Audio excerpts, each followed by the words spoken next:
Hello again everyone, my name is James Shotwell, this is the Music Biz channel, and today we're going to talk about Kanye West.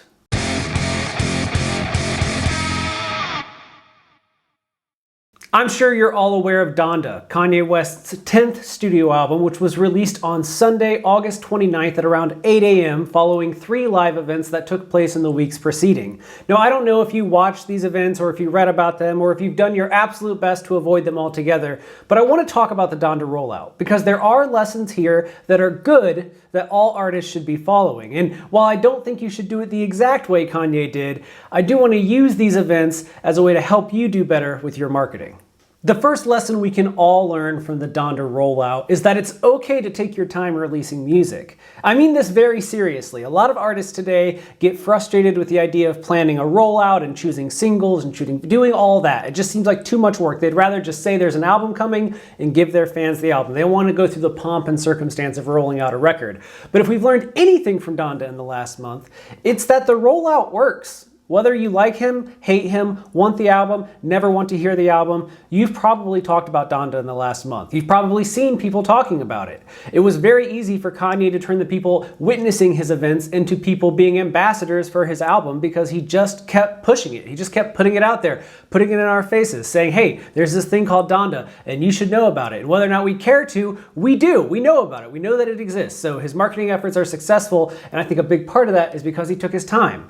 Yes, the 3 events were whatever they were, but over the last 5 weeks, Kanye West has doubled, tripled, and quadrupled down on promoting his record with everything he has in him, and the results speak for themselves. In the first 24 hours of release, Donda had over 100 million streams on Spotify. It also became the first album in history to go #1 in 130 countries on Apple Music. So what he's doing is working. The second thing you really need to learn about Kanye West and the Donda Rollout and why it is so successful is because Kanye does not care if you like what he's doing. If you say, I don't like Kanye West, to his face, his reaction will probably be like, that's fine. He might even add, I don't really care about you either. At the end of the day, Kanye West doesn't care about the average fan. He doesn't care about the people who are passive listeners, who only know him from radio hits or from music videos or from tabloids. All Kanye West really cares about is his core audience. And if you know anything about Kanye West stans, you'll know that they are fiercely devoted to their hero. They love Ye, and he loves them. And he makes music specifically to engage with them because he knows that they're his biggest ambassadors. They're his biggest fans. They're the people who will climb up on soapboxes and yell at everybody they know to check out this Kanye West release. It's not him who will ultimately be annoying you with Donda updates. It's your friends and family who love Kanye West. And that's all because he never loses sight of that core demographic. Yes, it's important to always be trying to market to new audiences and reach new people, but if you lose sight of your core fan base, the whole thing falls apart. There's nothing more important than those people who are truly devoted to your craft, and Kanye is a master of giving those people what they want and giving them the opportunity to support him. I mean, on the second live Donda event, the one that took place at Atlanta Stadium with the very small set all in black, he sold $7 million worth of merchandise that night. $7 million between online sales and in-person sales. Now, there are only 42,000 people in the stadium. I know only is a pretty big number there. But then there are everyone watching online. $7 million. And you know why that is? It's not because the shirts were affordable, because they're not. It's because people love Kanye West, and he gives them exactly what they want from him.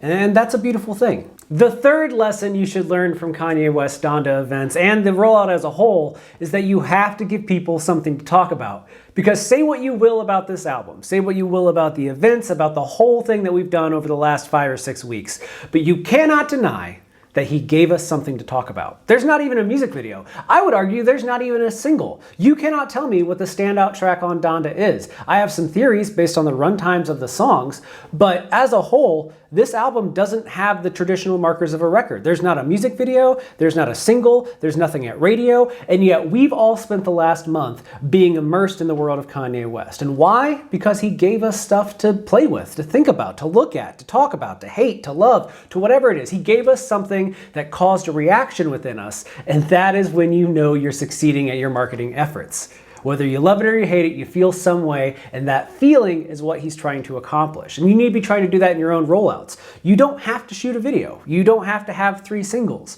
All you have to do is come up with a way to make people pay attention, to give them something to talk about. Just like the song says, Let's give them something to talk about. Do that and you'll succeed. The fourth thing that I want you to take away from the Donda events is something that I've been talking about since the dawn of this channel. I don't want to pull up the videos right here, maybe there'll be a link up here, but I've been talking about this for years, and it's been proven true more than ever before this last month. Your fans love the process of what you're doing almost as much, if not more, than the final product. And what I mean by that is, Kanye could have very easily announced Donda, put it out, and I bet it would have done relatively well in terms of streaming numbers and people talking about it.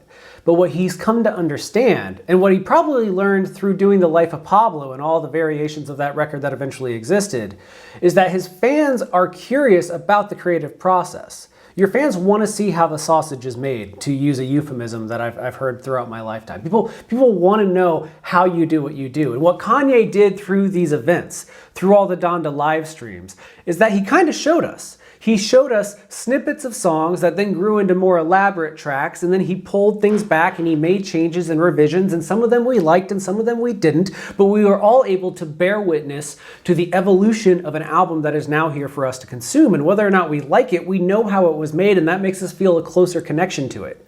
I mean, if you watched all 3 Donda events, you spent 6 hours with this album before it was even released, before it was even finished, one could argue. And now when you're listening to it, you're just adding to that time. Think about all the albums that you've ever loved. Can you really say that you spent 6, 8, 10 hours with it? It's so easy to do that with Donda. And part of it is because Kanye has pulled us into the process. We're invested. We know what it used to sound like, so now we want to know what it's going to sound like in the future. And that interest is where Kanye is thriving. He knows he's got us. He's hooked us. And now he just has to keep serving us more and more content, which he is a king of doing.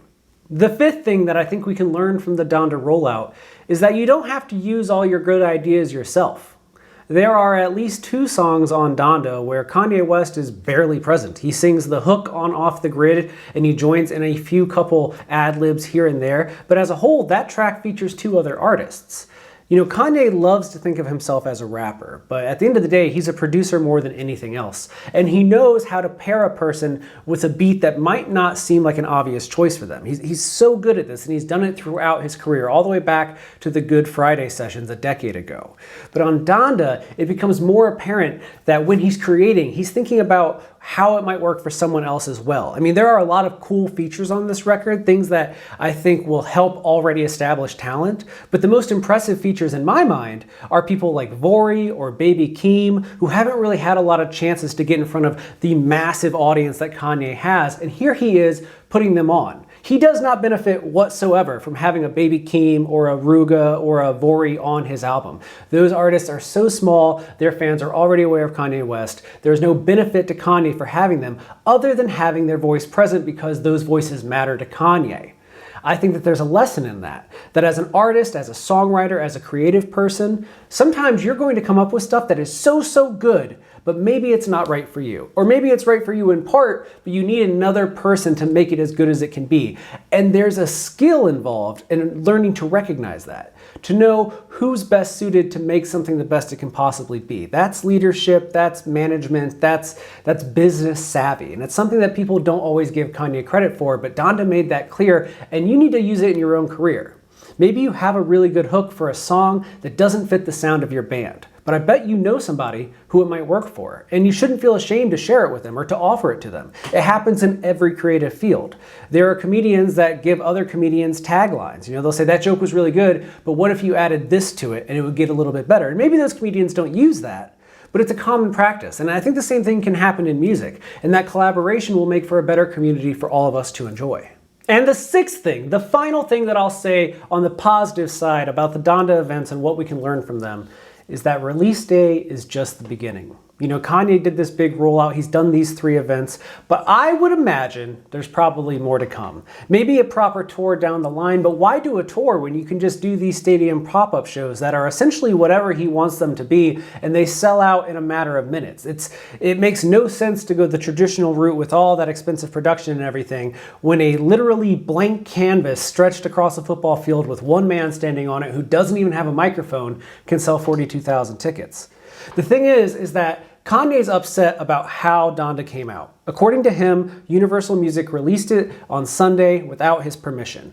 But you know what? The world hasn't now. And the only choice Kanye has, and what he's actively doing, is to keep going, to keep promoting it, to keep refining it. There's a very good chance that we'll get another version of Donda in the coming days or weeks, but even if we don't, Kanye is at the starting point of his promotional cycle. I mean, there's a new Drake album coming this week. There's a new Kendrick Lamar album coming in the near future. There are tons of great fall releases. And if Donda is going to continue to be a successful thing for Kanye, he's going to have to keep making us think about it. He's going to have to come up with ways to get us talking about it, to make us remember these events. What he's done so far is great. But if he were to stop right now and never promote the album again, it would be almost completely a disaster. It would be such a waste of everybody's time and the potential for this release to become something that we talk about for years.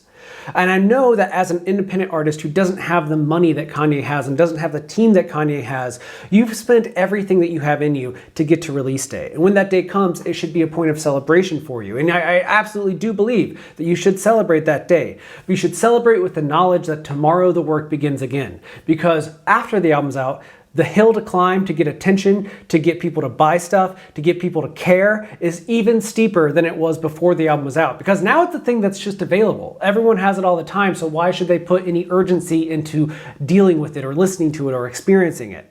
You're gonna have to work twice as hard after the album's out, and I think Kanye is doing that, and you need to do that as well. Because if you don't, well then all that work you've done is just gonna go up in smoke. Now, I am very, very tempted to do a video about all the things that you shouldn't learn from the Donda experience, all the things that are not good to do, all the things that I wish Kanye had held back on. But I think you already know most of them. You know, don't associate with a whole bunch of people that have been canceled by society just so that you can get the clout points. That's a really good thing that you shouldn't be doing. Don't ask artists to do features and then not tell them that you're not using their feature, because then you get a whole bunch of hate and a whole bunch of negative criticism and it distracts from the album.